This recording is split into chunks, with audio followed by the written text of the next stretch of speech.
Այսօր մի 40 հոգի ինձ գրել է, որ մետան մայիսի 27-ից սկսելու է մեր տվյալները օգտագործել ու շտապ կա նամակ գրել, որ չօգտագործի, ու տենց խուճապ եւ այլն։ Ուրեմն մի քանի բան ասեմ։ Առաջինը, ես ձեզ ուզում եմ ոնց ասած շնորհավոր ամանոր եւ սուրբ ծնունդ, ձեր տվյալները մետան շուտ վանից օգտագործում է, իհարկե մենակ այն ձեր գրառումները, ֆոտոները եւ այլն, որոնք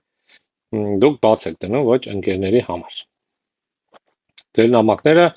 ասում են, որ չեն օգտագործում։ Իրանք դա օգտագործում են, այս չէ, որ ինչ որ փաթաթում են ու կանաչու հետ վաճառում են։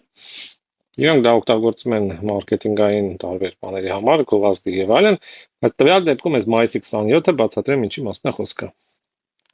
Քանի որ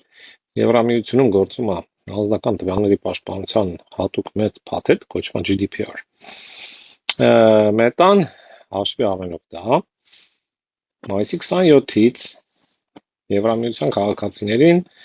ոնց որ թույլտվություն է հարցնելու այդ տվյալները օգտագործելու։ Հայաստանի քաղաքացիներին, Վրաստանի քաղաքացիներին, Մոզամբիկի քաղաքացիներին ոչ ոք ոչինչ չի հարցնելու։ Ձեր տվյալները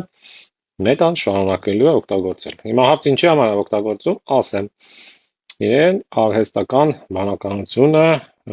զարգացնելու համար, տրեյնանելու, այսինքն իրաց պետք է մեծ քանակի տվյալներ։ Հենց որ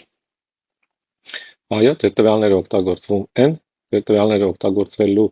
են, ինչքան ուզում եք նամակ գրեք, եթե դուք Եվրամիությունում չեք, մետան ձեր նամակները չի կարդալու։ Տենց